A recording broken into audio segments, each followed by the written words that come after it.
Stacy said, to anticipate the change. And like us, when we move, we have to prepare. And trust me, if you are not prepared to move, you break the leg and you trust me.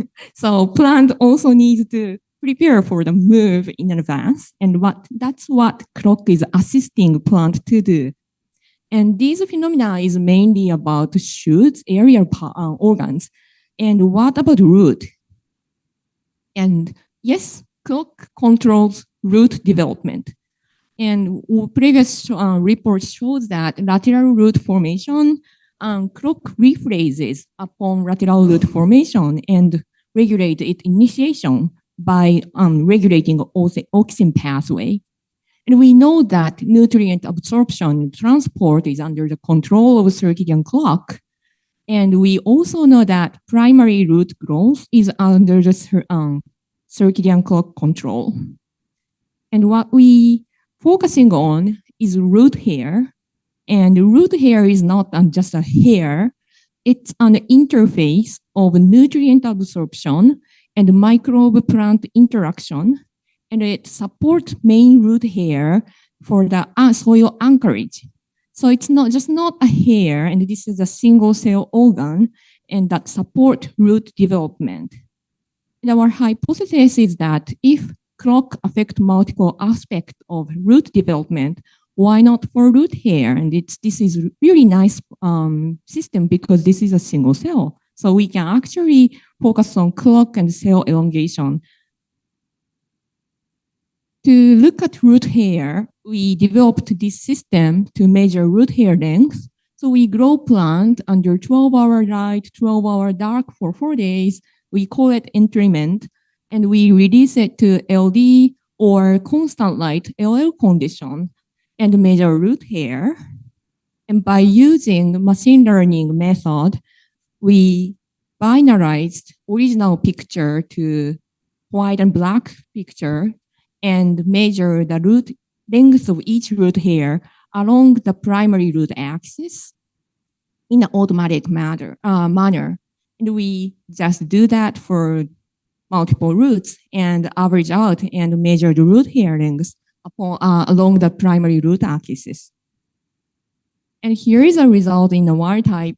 And you can see that during the 3 days of primary root elongation, you can see 3 waves of root hair in a nice manner, which continues under constant light condition without the presence of light dark stimuli.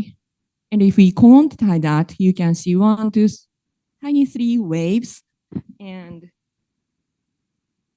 that continues under LL condition.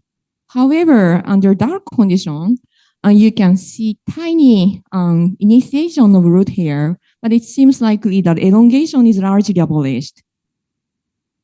So this picture nicely gives us the pattern of final root hair snapshot, but we still don't know when actually during the time of the course of the day root hair elongates.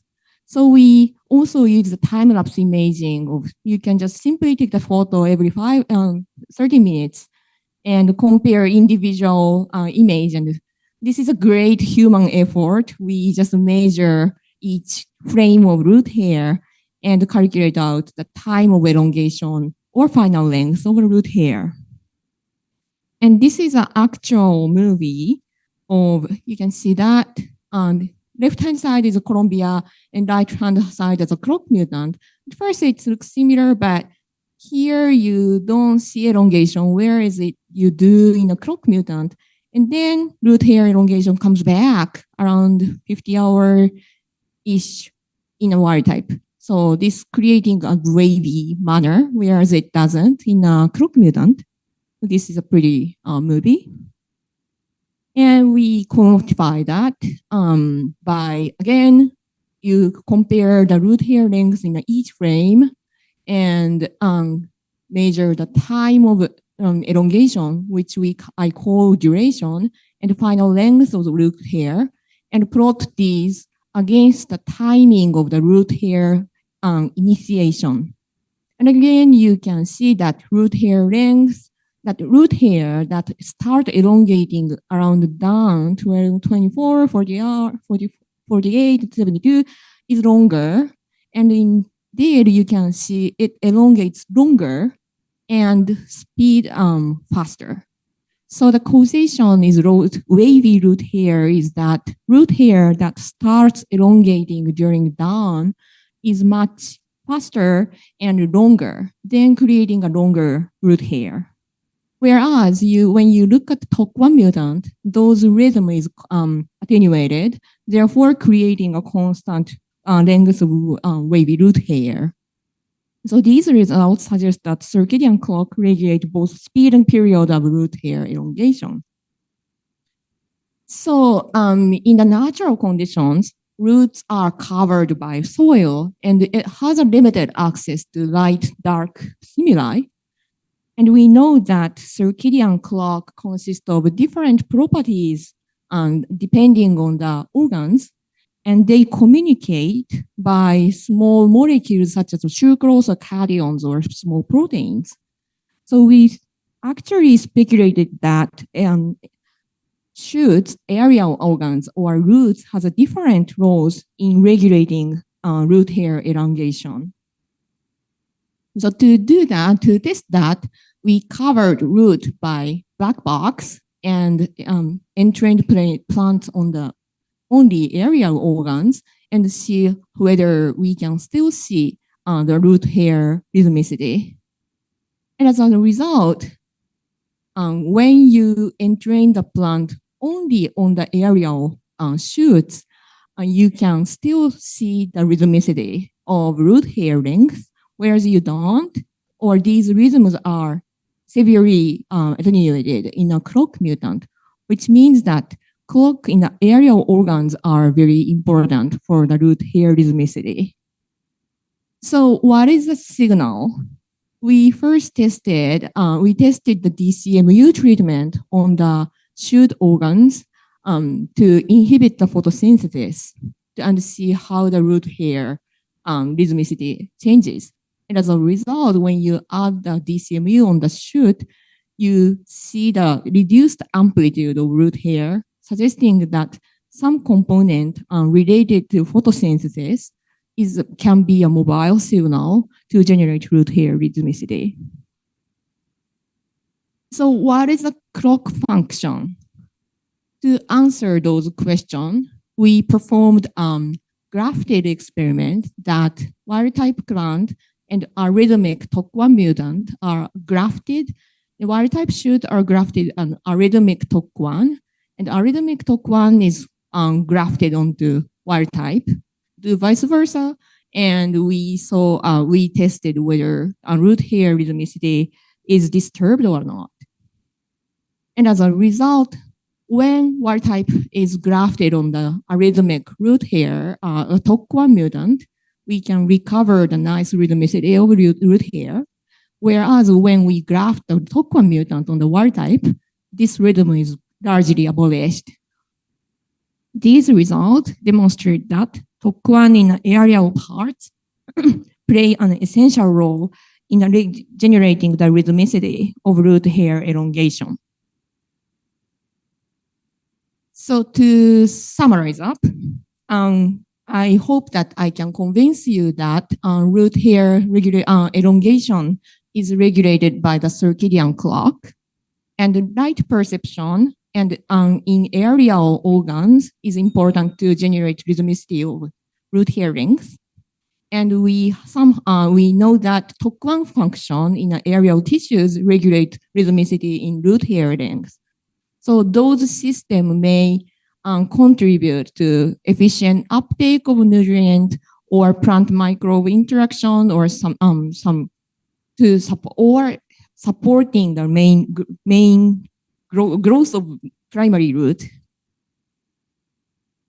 And we speculate that some photosynthetic related products, including sucrose, may be the transmitting signal from shoot to root to synchronize the plant development.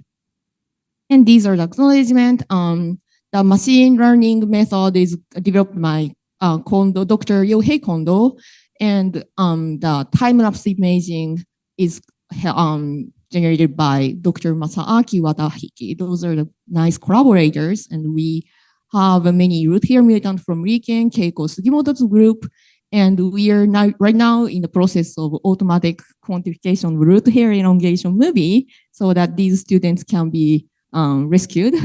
And we thank for Grant and Arab members. And that's all for my presentation. I'm happy to take questions.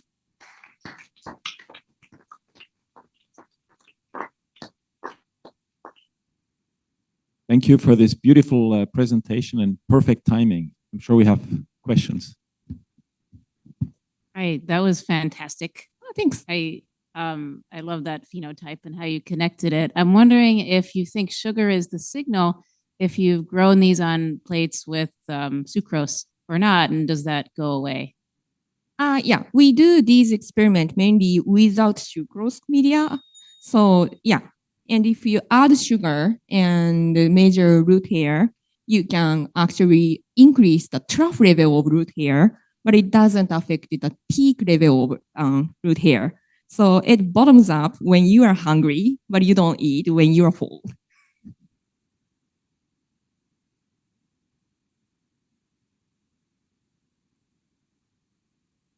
Do you think that there's a circadian rhythm of transport of the sugar?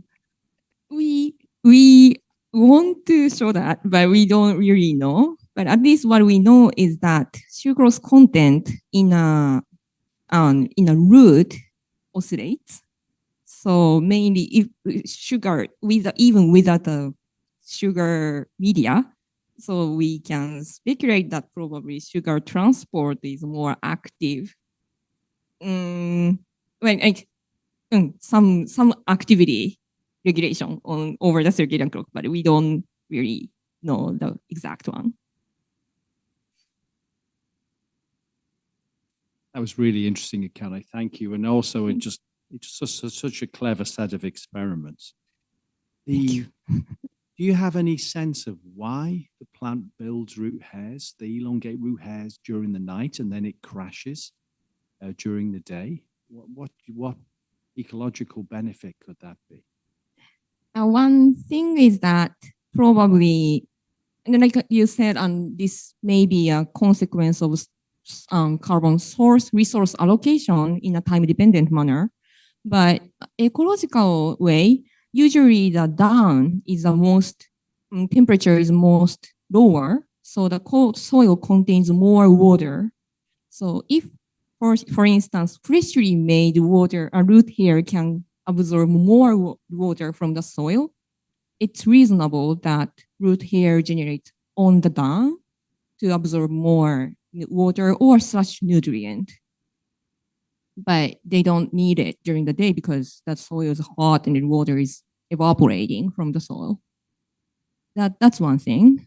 And another possibility is by doing this, if fresh root hair can secrete some molecules, this can be a cue to the microbe that is living in a soil condition. So this may not be the external signal, but actually plant can be an external signal for microbe to like ring up, hey, this is the morning, come up to me or avoid me. Thank you. I was wondering if you've ever tried night extension experiments, either in the evening or in the morning, because if you do it in the morning, you would expect starvation, while in the evening, it will quickly readapt to see how that affects the pattern, which I think should speak towards the importance of sucrose. Yeah, we just did like short day and long day transition, but we haven't do night extension and see the rapid change of daytime, nighttime shift. So we definitely want to do that to test that. Thanks. Okay, thank you very much, Akane. Thank you.